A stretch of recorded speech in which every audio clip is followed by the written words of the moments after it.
Hello friends, स्वागत है आप सबका साइंटिया टू नो पे। दरअसल आज है साइंटिया का 101st वीडियो, जहाँ पे कि हमने पहले बात की थी कि आज हम बात करेंगे सारी ऑथर्स की लिखी हुई बुक्स का। तो आज हम बात करते हैं द थ्योरी ऑफ एवरीथिंग, जो कि लिखी है स्टीफन हॉकिंग्स ने। अब हम बात करेंगे साइंटिया 2.0 पे इन सब बुक्स की। जैसे कि सबसे पहले आएगी थ्योरी ऑफ एवरीथिंग, इसके बाद black hole the real lectures, उसके बाद वापस स्टीफन हॉकिंग्स की answers of the book big questions, और उसके बाद at last theory of relativity, जो कि बहुत ही डिफिकल्ट और टफ है। दरअसल वैसे तो थ्योरी ऑफ रिलेटिविटी के कुछ टॉपिक्स इस बुक में भी है, लेकिन बहुत ही कम लिमिट में है। तो चलिए फ्रेंड्स, शुरू करते हैं साइंटिया 2.0।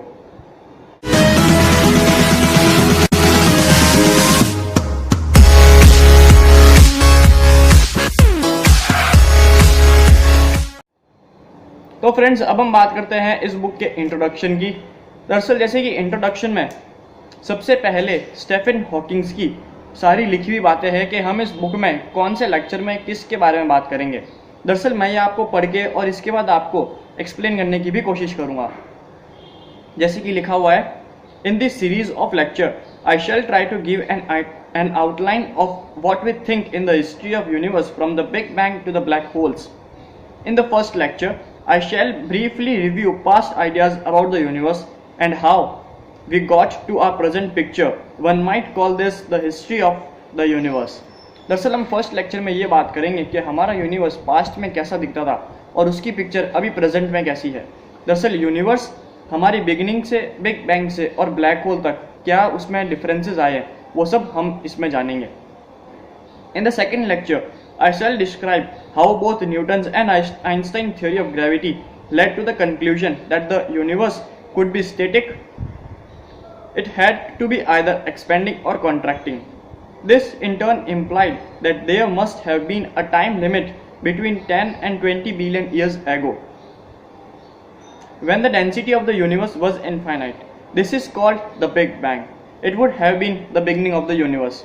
हम सेकेंड लेक्चर में बात करेंगे सर आइजैक न्यूटन और एल्बर्ट आइंस्टाइन की थ्योरी ऑफ ग्रेविटी से, जिससे हम ये तो जानते हैं कि हमारा यूनिवर्स स्टैटिक नहीं है और हमारे यूनिवर्स की टाइम की बिगनिंग 10 से 20 बिलियन ईयर पहले हुई एक इनफाइनाइट डेंसिटी के रूप में, जिसे कि हम कहते हैं big bang theory.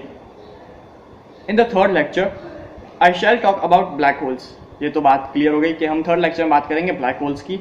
These are forms when a massive stars or even larger body collapse on it itself under its own gravitational pull. According to Einstein's general theory of relativity, anyone foolish enough to fall into a black hole will lost forever. They will not able to come out of the black hole again. Instead, history as far as they are concerned will comes to a sticky end at the singularity. However, general relativity is the classic theory that is it doesn't take into account that the uncertainty principle of quantum mechanics.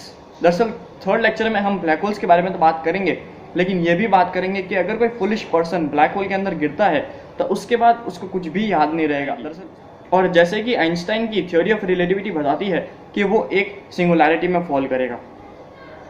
In the fourth lecture I shall describe how quantum mechanics allow energy to leak out of black whole.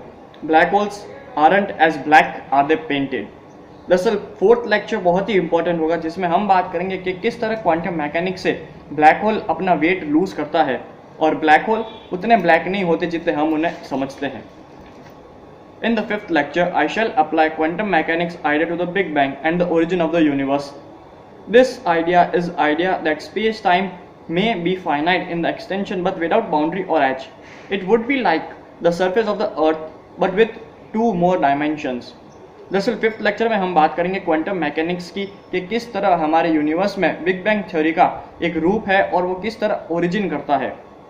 दरअसल इससे एक ये भी idea आता है कि जब हमारा यूनिवर्स स्टार्ट हुआ था उस समय स्पेस और टाइम की एक फाइनाइट लिमिट थी, जिसमें कोई बाउंड्री और एज नहीं थी हमारी अर्थ की सरफेस की तरह। In the sixth lecture I shall show how this new boundary proposal could explain why the past is so different from the future even through the laws of physics are time symmetric.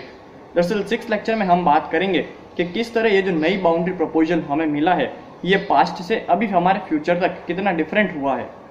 Finally in the seventh lecture I shall describe how we are trying to find a unified theory that we include quantum mechanics, gravity and all other interaction of physics.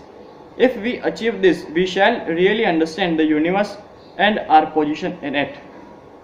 दरअसल 7th lecture में हम बात करेंगे कि हम किस तरह quantum mechanics, gravity और बाकी फिजिक्स के लॉस को मिला के एक नया लॉ बना सके, जिससे हम जान सके कि हम हमारे यूनिवर्स में कहाँ पे एग्जिस्ट करते हैं और हमारी पोजीशन क्या है इस यूनिवर्स में।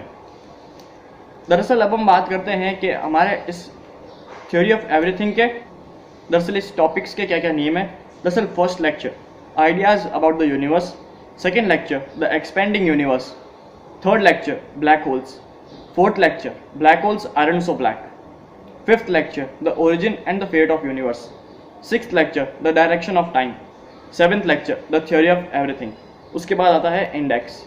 तो फ्रेंड्स, हम अगली बार बहुत जल्द मिलते हैं हमारे फर्स्ट लेक्चर से, जिसका नाम है आइडियाज़ अबाउट द यूनिवर्स। तो चलिए फ्रेंड्स, आज की वीडियो में बस इतना ही। अगर आपको ये वीडियो अच्छा लगे तो इसको लाइक कीजिएगा, मेरे चैनल को ज़रूर सब्सक्राइब कीजिएगा और एक कमेंट जरूर लीव कीजिएगा। तब तक के लिए गुड बाय।